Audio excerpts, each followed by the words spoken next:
Okay, so I decided to come out today and fish the two Kastking reels. The Royal Legend Elite and the Assassin. I'm going to be using the Royal Legend Elite for moving baits, and I'm going to be using the Assassin for bottom contact.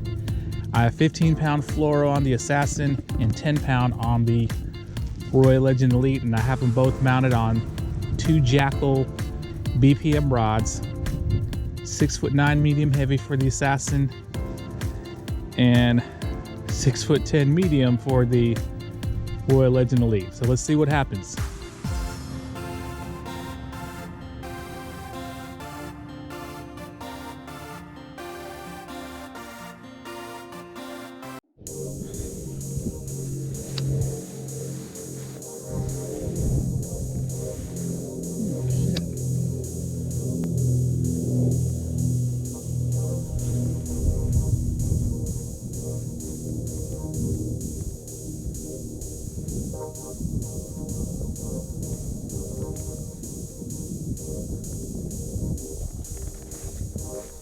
Already got one. Ugh. First cast.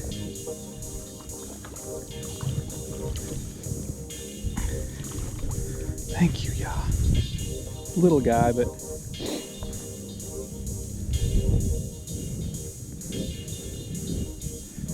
let's get him unhooked. Tore his mouth up pretty good.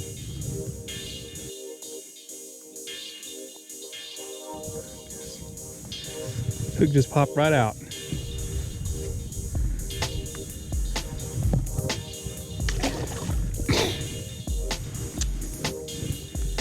Chatterbait was as big as he was.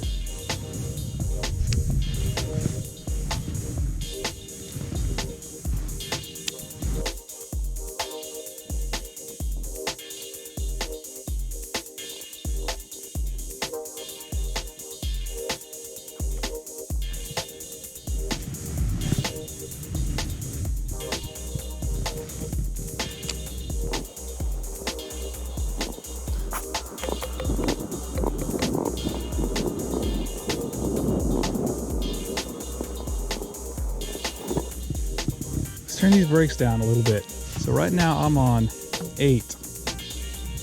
Let's go to 7.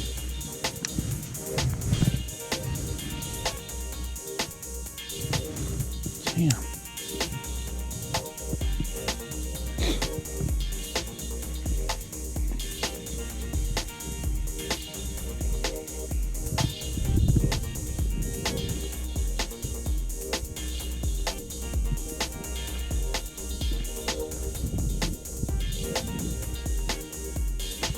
Got another. Oh, this one's a little better. This one's better. Wait, might be a drum.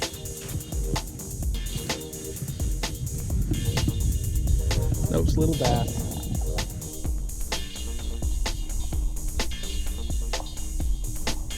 Oh, crap, he got off.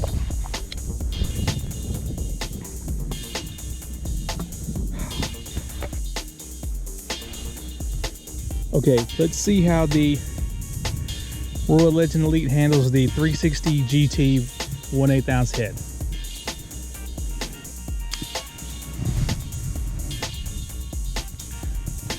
All right, not bad.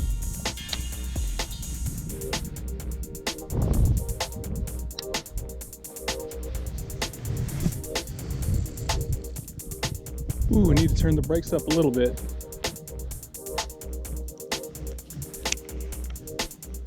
The 360 GT is noticeably lighter than that chatterbait I was throwing, so I have to turn the brakes up.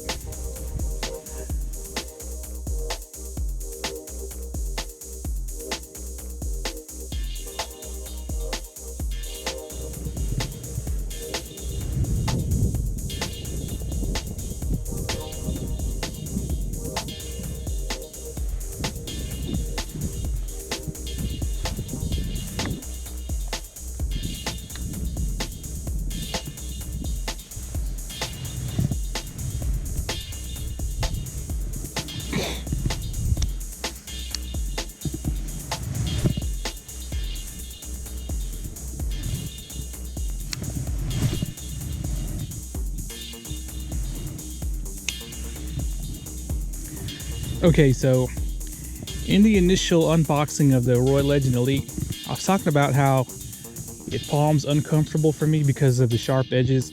So what I do now is, instead of putting my middle finger right on that sharp edge, I put it underneath. Now I can still feel the palm side plate, but it's not as bad as the sharp edge on the crank side plate.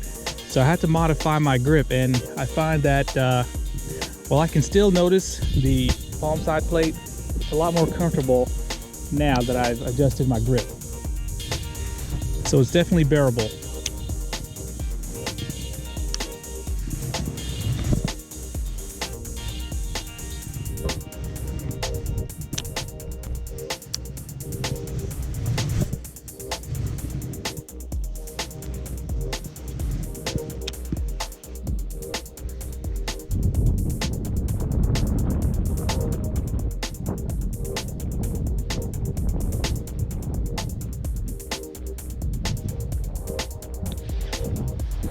Let's cast right into the wind, see what happens.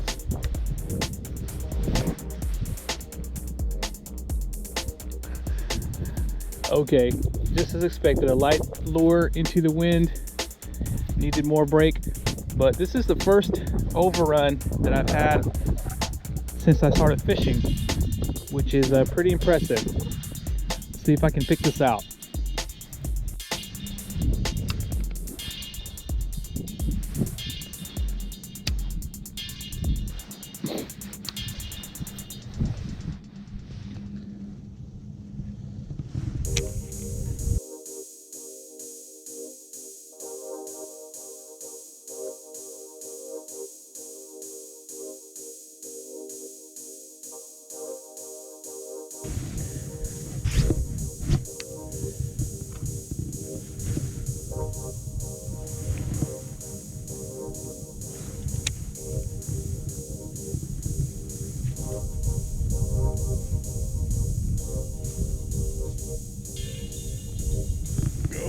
There's one. He's good, feels good.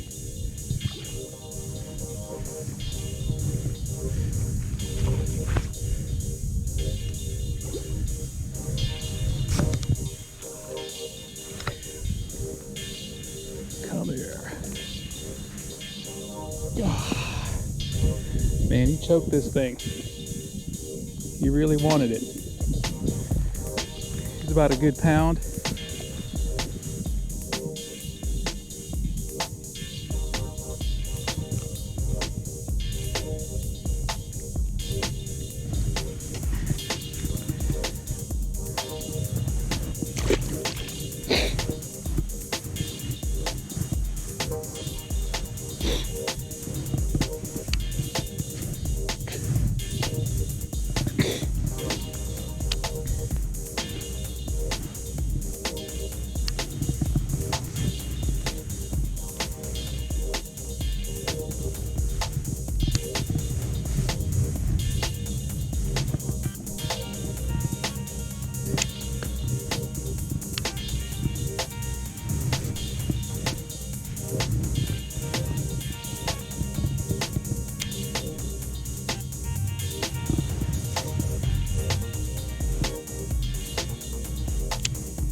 There's one. Oh, feels good.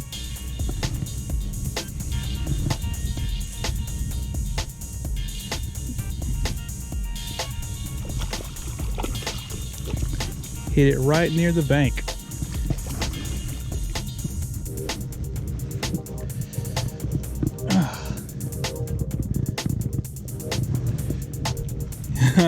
He's about wow, he's fat.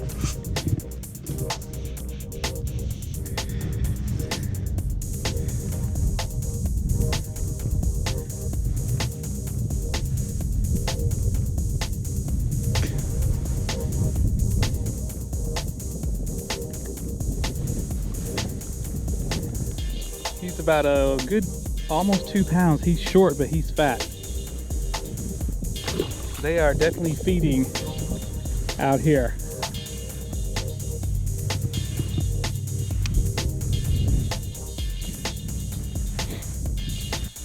Okay guys, now that I've had a few hours fishing this Kastking Royal Legend Elite, let's go over my thoughts.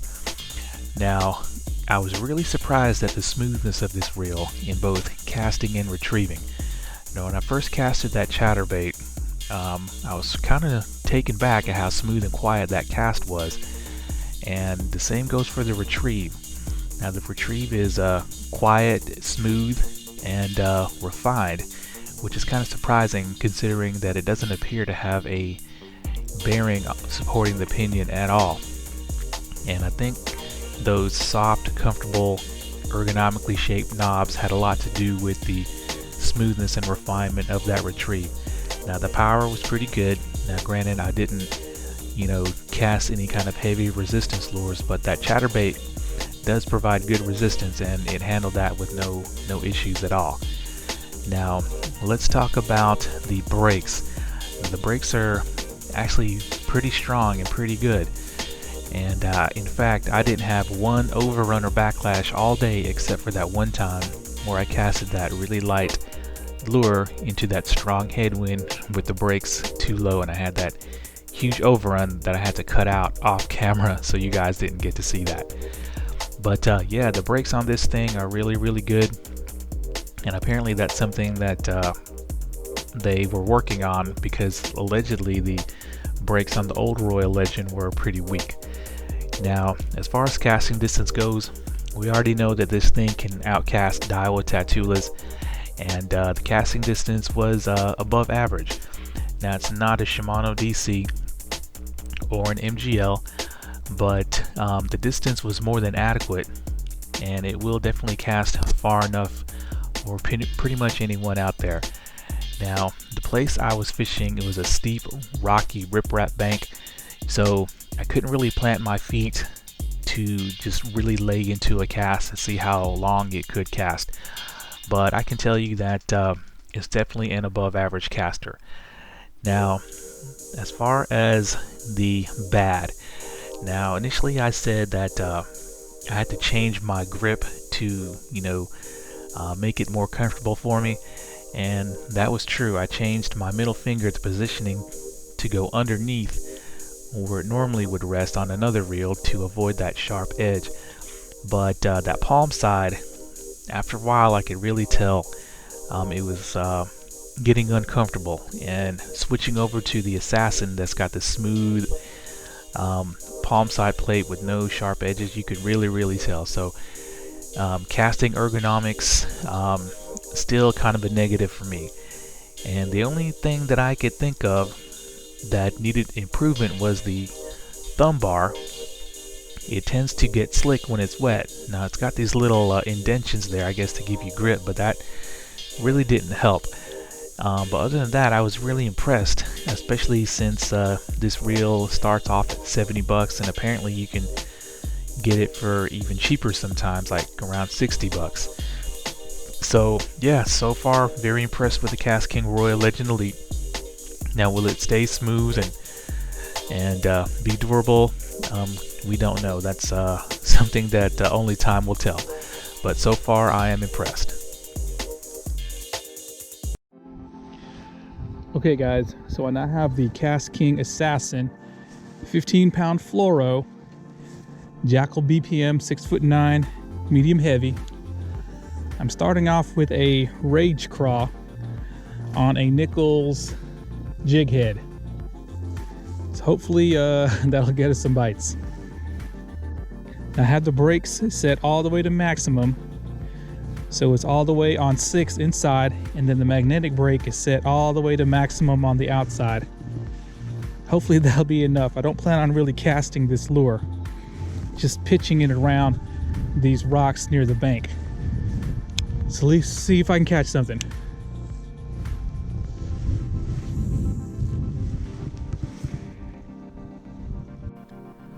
Okay guys, now it's time to talk about the Kastking Assassin.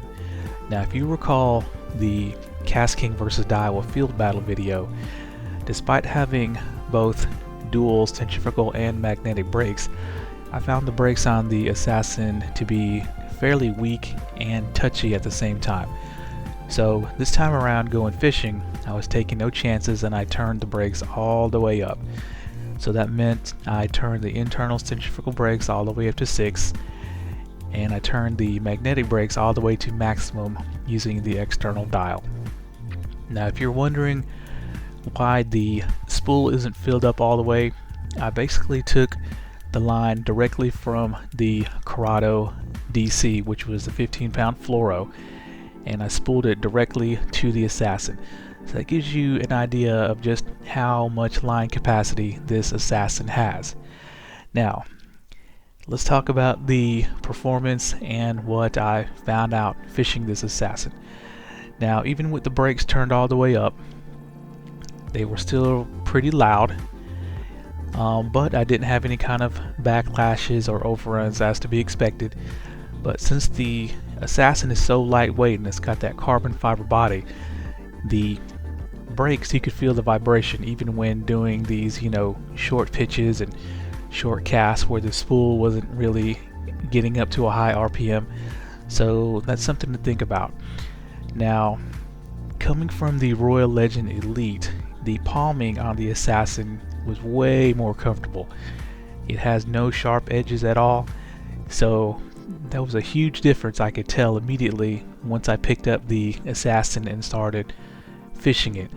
Now, even though the Assassin is a bigger reel and a taller reel, to me, in my hands, it palms a lot more comfortable than that Royal Legend Elite. Now, it's a decent pitcher. Now, once again, I had the brakes turned all the way up. I wasn't trying to, cast for distance. I was going to use this as the bottom contact reel for the day while using the Royal Legend Elite for the moving baits. And it does pitch decently, as to be expected. It's got that lightweight spool, and I expect that it probably could pitch lighter lures pretty decently as well, especially if you don't fill all the line up.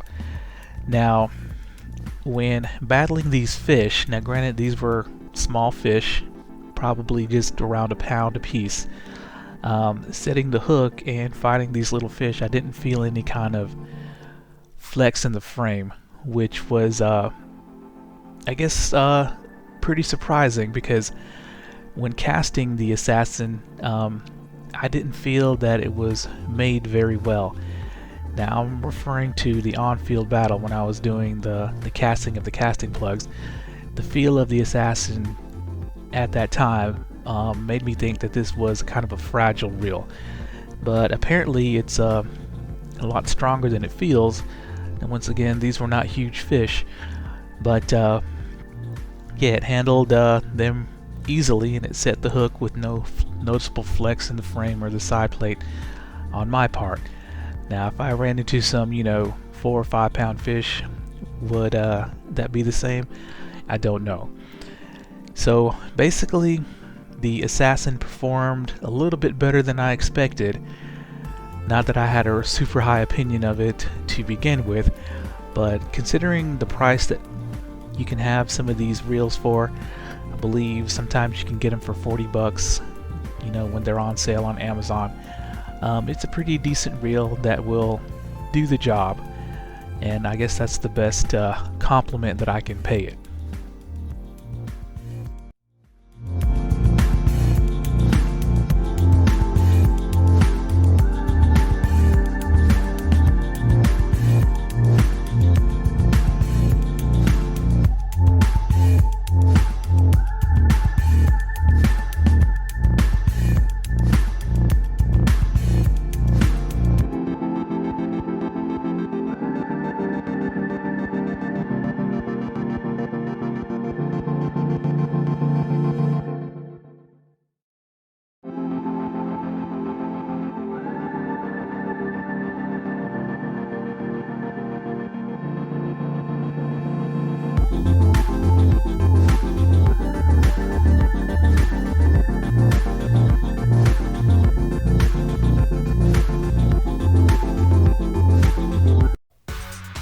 Okay guys, so let's go over my final thoughts on these two reels now that I've been able to put a few hours in fishing them. Now, Kastking is not a mainstream company when it comes to fishing tackle, even though they are quickly becoming that way, in my opinion. Now, what I mean by mainstream is that we have your well-established players that have been making and selling fishing tackle for, you know, many decades, like SHIMANO, DAIWA, GARCIA, Quantum, LEWS. So you come to expect a certain amount of refinement and quality and durability when you buy one of those products. Now, if you go to a non-mainstream company like Kastking or PISCIFUN and you fish their reels, while you know they're good quality reels, they kind of lack that certain feel that you get when you are fishing a mainstream reel. That feeling that research and development has went into creating this reel, and you know, a lot of testing and whatnot has been done before they released these reels on the market. Now, that's kind of changed with these two reels, in my opinion. The Assassin and the Royal Legend Elite feel like they are coming from two different companies.